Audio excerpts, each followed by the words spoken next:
BC547 একটি transistor যেটা available পাওয়া যায়। লাগবে একটি LDR যার কোনো পজিটিভ নেগেটিভ নেই।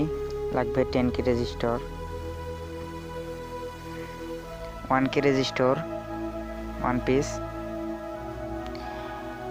3 ভোল্টের LED। স্যামসং ফোনের ব্যাটারি ব্যবহার করতেছি 3 ভোল্ট। BC547 ট্রানজিস্টরের কালেক্টর ব্যাস ইমিটার,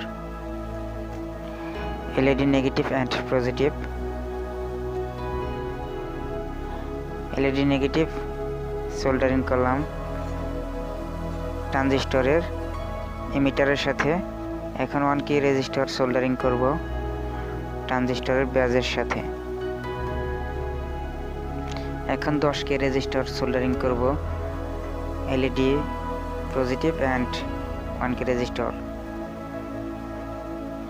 LDR সোল্ডারিং করব আমরা BC547 ট্রানজিস্টরের কালেক্টরের সাথে, আর সোল্ডারিং করব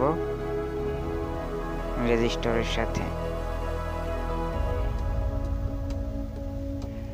এখন আমাদের কানেকশন করা সম্পন্ন হয়ে গেছে। আমাদের কানেকশন সমূহ দেখে নিতে পারেন আপনি।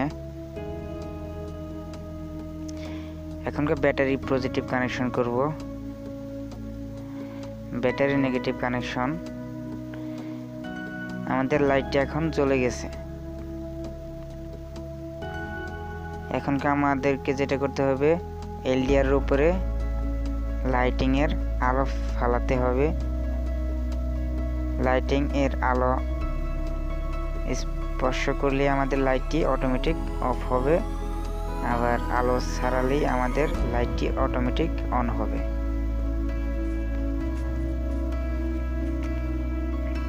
আমাদের চ্যানেল টেকনিক্যাল প্রজেক্ট অবশ্যই সাবস্ক্রাইব করে আমাদের সাথেই থাকুন। পরবর্তী ভিডিও পেতে like, comment, share, bell icon all করে দিন।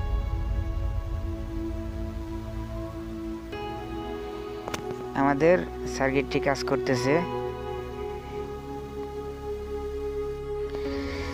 আমাদের এই LED লাইটটি দেখেন, LDR এর উপরে লাইট না পড়লে জ্বলে, LDR এর উপরে লাইট পড়লো আর আমাদের লাইটটি অফ হয়ে গেল। আবার দেখেন, এটা 100% কাজ করে, একটা 100% অরিজিনাল একটা সার্কিট। এটা দিয়ে আপনারা অনেক কিছু করতে পারবেন। দেখেন এখন অটোমেটিক অফ হয়েছে, এটা সরালেই অন হয়। আমাদের এই ভিডিওটি যদি আপনার ভালো লাগে অবশ্যই লাইক, কমেন্ট, শেয়ার, সাবস্ক্রাইব করে আমাদের সাথেই থাকুন। আর পরবর্তী ভিডিও পেতে নোটিফিকেশন বারটি অল করে দিন। আবার দেখা হবে।